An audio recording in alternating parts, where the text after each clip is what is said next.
Colorado, 1883. Greer's Valley sat between two mountain shoulders like something the land had decided to keep for itself, wide and cold and beautiful in winter.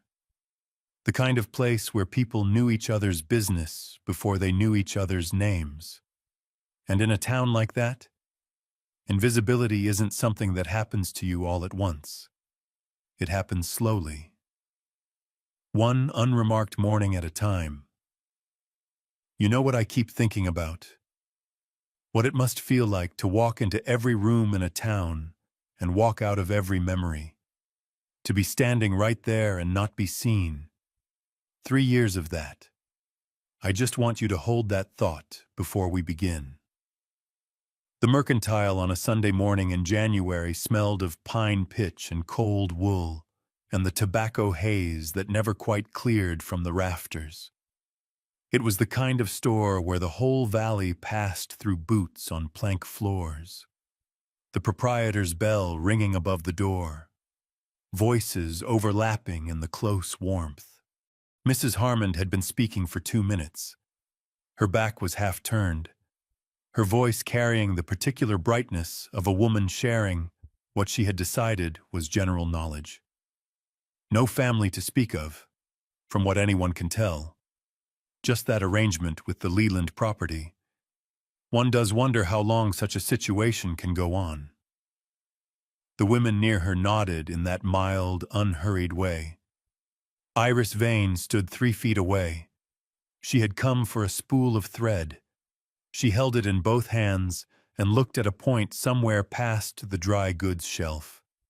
3 years had taught her to hold herself still in these moments. It cost less. That way. Everett Greer set down the account ledger he was reviewing. The sound was small, a quiet, flat sound on the counterwood. He turned. Iris Vane. He said it clearly, not loudly. The way you say a thing you have decided is worth saying. That's her name. She's lived in this valley 3 years. She runs the finest needlework in the county. If anyone here has something to say about her, she's standing right there. Near the door, a boot shifted on the boards. Mrs. Harmon's mouth closed. The proprietor found something to study in his ledger. Iris did not move. She looked at Everett Greer for 3 seconds. Something passed between them, not romance yet. Nothing so uncomplicated as that. Only the particular weight of a thing long owed and finally paid. She understood, without knowing how. What it had cost him to say that. Not the words themselves, what was underneath them. He did not watch her to see what she would do. She set her coins on the counter, picked up her parcel, and walked out into the January cold. 6 weeks earlier. Iris had not expected to still be standing in Greer's Valley. She had arrived in the autumn of 1880 with her husband's unsettled estate, a widow's plain dress, and a kind of hope that does not announce itself. The valley was broad and mountain-shouldered, the sky enormous overhead. She told herself she would resolve the legal matters and move along to somewhere with a different shape to it. She did not move along. The matters remained unresolved. Weeks became months. Months stretched into 3 years. She took in seamstress work. She learned which mornings were easier and which were not. She learned to walk in and out of rooms without expecting to be recalled. From her kitchen window, she could see the Leland property fence. 3 rails had been down since she first arrived. Every morning she noted they were still broken and went to her workbench. That was Greer's Valley in January 1883. That was where things stood. The cold that January was the settled kind, not violent, just permanent. It sat in the valley like a guest who had stopped thinking about leaving. Iris woke before light each morning. started the stove it always took 3 tries, and wrapped herself in the heaviest quilt she owned while the kitchen warmed. By first light, she was at her workbench. She was not without work. The valley's women brought her mending and wedding dress fittings and curtains to him. They collected the finished pieces the same way they brought them without ceremony. They were not unkind. They simply did not think to ask how she was getting on. A woman who sewed other people's things was a service, not quite a neighbor. On Sundays, she walked to church, sat in the third pew from the back, sang the hymns quietly, and walked home. She had done this for 3 years. There were evenings when she sat with her hands idle and looked at her husband Aldous' old traveling case still packed, still by the door where she'd placed it that first winter. When she believed she'd be leaving soon, and felt the particular weight of a life that had grown smaller without her choosing it. The first Tuesday of February. Something was different.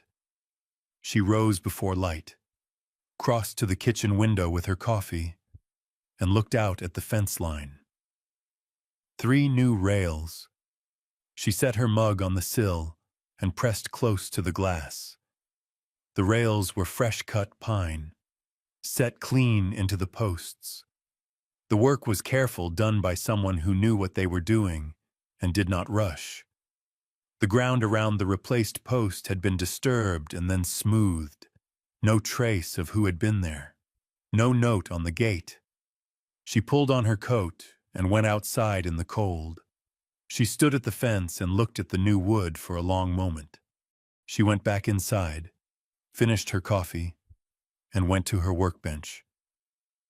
But she looked back at the fence once, through the window, before she sat down. That afternoon on the main boardwalk, the banker's wide frame blocked the path where Iris needed to pass. He did not shift. From behind her, a man stepped quietly to one side without a word, simply making room, and continued his conversation as if nothing had required adjusting. She learned later his name was Everett Greer. She turned the small courtesy over all evening. It was a nothing. It was also something. She hadn't yet worked out which. The code appeared the second week of February. She found it on her doorstep on a Tuesday morning, folded with a precision that said someone had taken care about it. Heavy wool, dark charcoal gray, lined in flannel. No note, no indication of anything. She stood in her doorway in the cold and held it. Something in the quality of the gesture, quiet, specific. Asking nothing in return felt like the same hand that had set those fence rails. She wore it to Sunday services. She did not tell herself it meant anything. She wore it because she was cold and because it fit, which was its own remarkable thing. She had never owned a coat that fit her properly. Someone had known the right size. In the pew, she kept her hands folded and tried not to think about the weight of the coat across her shoulders, which was the weight of someone having noticed something specific about her. The mercantile on Tuesdays had historically been difficult. Mrs. Harmond shopped Tuesdays. The variety of comment she favored required an audience, which the mid-morning store provided readily enough. The first Tuesday after the coat appeared, Everett Greer was at the mercantile when Iris arrived. He was near the back, looking at something by the stove supplies. He did not approach her. He did not leave. His presence changed the room's temperature, not from anything he said, but because Mrs. Harmon did not speak carelessly in front of men who had standing in the valley. She spoke about winter prices, the road, the new pastor. Iris bought what she came for and left without incident. The following Tuesday, he was there again. She walked home that second Tuesday and stood at her workbench for a long while without threading her needle. Something was happening.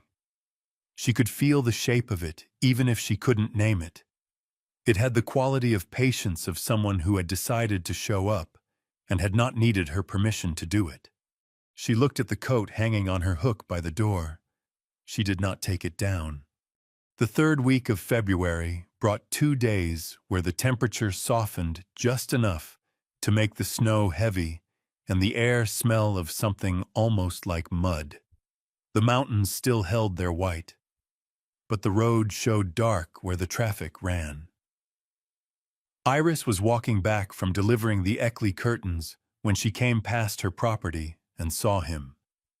Everett Greer was looking at the fence, not working on it, looking at it the way a man looks at something he has been thinking about for a while. His horse stood tied at the gate post. "I owe you a word," she said. She said it before she had decided to. He turned. He took off his hat. "About what?" "Mrs. Vane, the fence." He looked at it, then back at her. He didn't confirm or deny. "And the coat," she said. "Weather out here is hard on people who ain't used to it." He said it the way you say a fact, without decoration. She studied him. He was a large man, broad-shouldered, weathered, but he stood at the fence with a particular stillness. He did not fill silences with noise. He let them be, the way a man lets bad weather pass without complaining about it. "I'll pay you for the lumber," she said. "No need." "I'd rather." "I know you'd rather." He looked at her steadily. "That don't make it necessary." She didn't know what to do with that. She stood there. He did not rush her to do something with it. "The coat fits," she said finally. It was not what she had meant to say. It was the most honest thing available. Something shifted in his face just slightly, the way a window shifts when the latch is eased. "Good," he said. They stood at the fence for a few minutes longer. He asked about the Eckley commission. She answered. She asked about the valley and whether the thaw would hold. He reckoned not had the look of a cold snap coming back by week's end. He spoke to her as if her next sentence might be interesting. He waited for it. He did not talk over her silences or rush her through them. When she said she ought to get her fire going, he put his hat back on. "Much obliged for the company." She glanced once more at the fence and went inside. The next morning, on her doorstep, a pair of lined leather gloves, women's size, dark brown, folded inside each other. No note. She stood in the cold doorway holding them. He had noticed, in that one conversation, that her coat was thin at the wrists. She put them on. They fit perfectly. She meant to return the gloves. She told herself this was the right thing. She had kept the coat on the reasoning that she'd had no name to return it to. The gloves were different. She knew now. She would take them back and thank him properly, and that would be that. She walked to Greer Ranch on a Thursday morning with the gloves in her basket. On the walk over, she prepared a short speech about self-sufficiency and not requiring charity, and rehearsed it in the cold air. He was in the yard mending harness leather. He looked up when she came through the gate, set his work down, and stood. He did not say, "You didn't have to come." He said nothing. He waited. She gave her speech. She kept it brief. She set the basket on the fence rail with the gloves inside. He listened to every word without interrupting. Then he said, "The gloves looked like they fit." He picked up his harness and went back to work. She stood there with her basket and the speech over and nothing resolved. He was not being difficult. He was simply not receiving the return. The gloves sat in the basket on the rail between them. After a moment, she sat down on the low fence post. He didn't comment on her sitting. He kept working the leather needle going through in that steady rhythm. Hands sure and unhurried. The horses moved in the paddock behind him. The wind came off the mountains carrying nothing but cold and the smell of pine. She watched him work. She did not feel the pressure to speak. He did not seem to require it of her. 20 minutes passed, maybe more. "The fence looks better in the snow," she said eventually. "Does," he agreed, without looking up. She picked up her basket. "I should get back." "Sure." She was 3 steps toward the gate when she realized she had not taken the gloves out of the basket. She kept walking. She told herself she would bring them again. "Now hold on a moment. No note on those gloves. Did you catch that one conversation at the fence?" He saw her coat was thin at the wrists, saw it. Said nothing. Left the exact thing she needed in the one way she could receive it. No debt. No performance of receiving a gift. Just warm. I don't know. That gets me. Every single time. That evening, she moved Aldous' traveling case from beside the door to the back room. She sat at her workbench with the gloves in her lap. Outside. The fence rails stood pale in the dark, new wood gone quiet in the cold, asking nothing of her. The thaw held 2 more days, then broke hard, as Everett had said it would.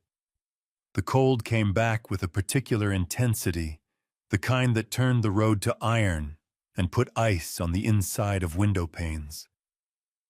Iris skipped the mercantile on Tuesday. She went Thursday instead. The store was quiet. A few women near the notions counter. The proprietor behind his ledger. Iris went to the fabric bolts. She had the Eckley girl's confirmation gown to begin and needed to match a particular ivory. Mrs. Harmond arrived a few minutes after she did, with her usual companion, and went to the counter about some order. Iris found the ivory and began pricing out what she needed. Then Mrs. Harmond's voice, raised just enough to carry, "Does anyone know whether the woman from the Leland cottage has family coming to look after the property? It seems an odd arrangement for a woman alone." She was speaking to the proprietor. He glanced briefly toward Iris, the briefest glance, and said nothing. "She has no people here," Mrs. Harmond continued. The tone was pleasant, concerned, even. "It's a wonder the council hasn't looked into it more carefully." She said it the way you say a thing you've said before. In rooms that have always received it without objection. Iris set down the ivory fabric. She picked up only what she had already priced. She paid at the counter. She walked out into the cold. She walked home. She sat at her kitchen table and looked at the mended fence through the window for a long time. No people here. She had not cried about this before. She did not cry about it now. But she sat with her hands flat on the table and let the full weight of 3 years settle over her without flinching from it. After a while she stood, put on her coat, and walked to the county records office. The clerk found the Vane estate file without much comment. She sat at the small table and read through it. The classification had never been resolved. Under disposition, in the careful script of official documents, disputed, pending review, deferred for council action, dated 1880, never reviewed. There was a signature. E. Greer, council member. She sat with that for a long time. She folded the file and walked home through the iron cold and found Everett Greer standing at her gate. He had come from town. She did not know how he'd heard. but he had. He stood with his hands at his sides and his face carrying the look of a man who has been holding something a long time and knows the holding is over. She unlatched the gate without speaking and walked to her door. She turned. "Come in," she said. "There's something I need to ask you." The kitchen was warm from the stove. She set the estate file on the table between them. Everett sat across from her and looked at the document without flinching. "Did you know?" she asked. "Yes." He said it quietly. He looked at his signature, the way you look at something that belongs to you and has done damage. "Tell me," she said. He told her. All of it. The council meeting. The other members. The complexity he had told himself was the reason for the delay. The correction he had drafted 4 times and not filed. The way weeks had become months and months had become 3 years. And each year had made the filing harder because it required acknowledging 3 years of not filing. He did not explain it into something smaller. He did not say, "I meant to." He did not say it was complicated. He said what he had done and what he had not done. And he stopped. He looked at the file. He looked at her. "I ain't asking anything of you for it," he said. "I just want you to know the truth of it." Iris looked at the fire for a long moment. The red core of it settled and crackled. 3 years is a long time to live without a name, she said. She said it quietly. Past anger, she had passed through it somewhere on the walk home and come out the other side into something colder and more tired. She was just speaking the plain fact of it. He received it. He took the full weight of those words without trying to lessen them. "Yes," he said. "It is." He stood. He put on his coat. He thanked her for hearing him out. He stopped at the door and said, without turning, "I'm going to the county office first thing tomorrow." She said nothing. He left. She sat at the table for a long while after the door closed. The fire settled. Outside, the mended fence stood in the dark, invisible but there, holding. He had told her the truth when a lie would have been easier. He had taken the full weight of 3 years without asking her to help him carry any of it. "Let me stay here for just a second." He didn't explain it smaller. Most people, when they've done wrong and he had done wrong, no question about it, most people find a way to make it easier to live with. It was complicated. I tried. You have to understand. He didn't do any of that. He told the truth and stood under the full weight of it, like he'd been waiting 3 years to pick it up and had finally gotten his hands under it. Would I have been able to do that? I'd like to think so. I honestly don't know. Iris did not shrink. She had done it before after difficult moments in this valley. She would pull her circle smaller. Let the Tuesdays become Wednesdays. The Sunday services become occasional. She had called this self-protection. Looking back at it now, sitting at her kitchen table after he had gone, she understood it was also self-erasure.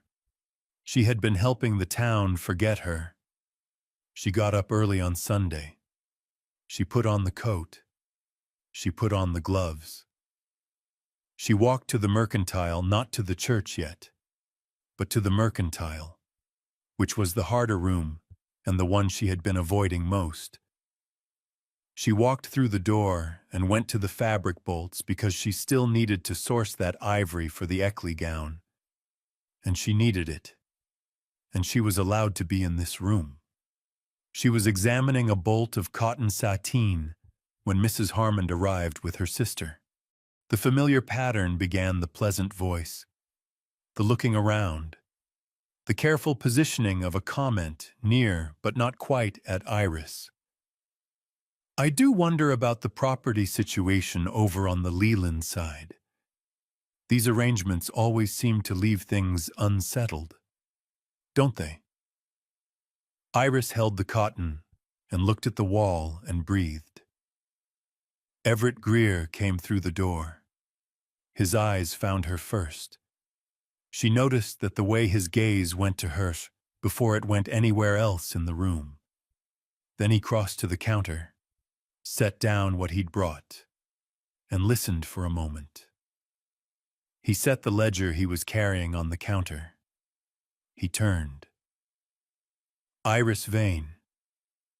The same clarity as before, the same quiet certainty underneath it. That's her name. She's lived in this valley 3 years. She runs the finest needlework in the county. If you've got something to say about her, she's standing right there. The room stilled. Mrs. Harmond looked at him at the Greer name. The Greer land. The Greer standing then at her sister. The calculation crossed her face openly for one moment, and then her mouth closed and did not reopen. Iris did not speak. She did not need to. She set the cotton sateen back on the bolt, still not quite the right weight for the Eckley gown, and walked to the counter to ask the proprietor about the ivory muslin he'd ordered. She did her business. She said good morning to the woman nearest her, who said good morning back. She walked out. Outside she stopped. The sun came in at a different angle lower in the sky still, but changed in quality, as if it had remembered something. Along the south side of the road, a thin, dark line of bare earth showed at the base of the fence posts, the first bare ground she had seen since October. She walked home with her hand trailing along the top rail of the mended fence as she passed it. The new wood had gone silver gray in the cold, same color now as the old posts, no longer distinguishable as the new thing it was. The mending had become part of the fence itself. She hadn't noticed when that had happened. She went inside and put the kettle on. The estate file was on the shelf above her workbench. Her name was going to be in the county register by now. She made her coffee and let herself feel what that meant. The corrected deed arrived on a Wednesday afternoon. It came through the county clerk, a folded document with her name entered in the official register. The estate classification resolved. The deferral closed. Iris Louise Vane. Sole party of record. Classification settled in full. She sat with it at her kitchen table for a long time. Her name, in ink, in the county register of Greer's Valley. After 3 years of its absence, she folded it carefully, put on her coat and gloves, and walked to Greer Ranch. He was on the porch, going over something in a ledger. He looked up when she came through the gate and set the ledger aside. She came up to the porch steps and held the deed up so he could see her name on it. "You waited a long time to do the right thing," she said. "Yes," he said. A pause. "The kind that has something living in it." "I'm not waiting anymore," he said. She looked at him at the steady, unhurried way he held himself, the way he looked at her as if her next word might be the most interesting thing said in the valley today. Behind him the mountains still held their white, but the ground at the base of the porch steps was soft and dark, releasing. Spring was still weeks off. The world was just beginning to think about it. "I could use some help finding a buyer for my husband's traveling case," she said. "I've been meaning to clear it out." Something in his face eased, not a smile exactly, but the particular quiet of a man who has been holding his breath for a long time and has finally let it go. "I reckon I know a man," he said. She nodded. She put the deed in her coat pocket. She looked at him once more, that look that had no finished name yet, but was arriving at one, and walked back through the gate. She looked back once. He was watching her go. He did not look away when she caught him. He raised one hand, not a wave, just an acknowledgement. I see you. After 3 years of the opposite. The simplicity of it moved through her like the first warm day after a long winter. She smiled. She turned back toward the road. She walked home carrying her name in her pocket, and something new and unhurried beginning in her chest. 3 evenings later, the last of winter pressed against the windows with a temporary quality, the cold of something that knew its season was running out. The fire in the hearth had burned to a solid red core, throwing good steady heat. Outside, the mountains were pale in the dark, the valley quiet. Iris read aloud from a novel she had ordered months ago from a catalog, and only now let herself open. She read in the low, unhurried voice she had kept mostly to herself for 3 years. It turned out it was a good voice for reading aloud. She had not known that. Everett sat at the other end of the settee, one blanket across both of them, his hands still. He was not reading. He was not watching the fire, or the window, or the door. He was watching her face while she read. The way her mouth shaped the sentences. The way she held the book close to the lamp. The way she sometimes paused on a line she liked and let it settle before moving forward. The deed with her name on it sat on the shelf. The mended fence stood outside in the dark. She was in this room. She had chosen to be in this room not from gratitude, not from obligation, but because this was where she wanted to be. She turned a page. He did not move. The fire spoke to itself in that low, patient crackle. Her voice was steady and warm and completely at home. I'll leave them there. Some things don't need a word put to them. You feel it. Don't you what it means that she opened that book she'd been saving? That she's reading aloud in this room, in this light, by choice. That he's still and unhurried and looking at her like she's worth looking at, like she always was. Yeah, me too. You know, there's someone in every town like Iris. Someone who walks into rooms and isn't remembered.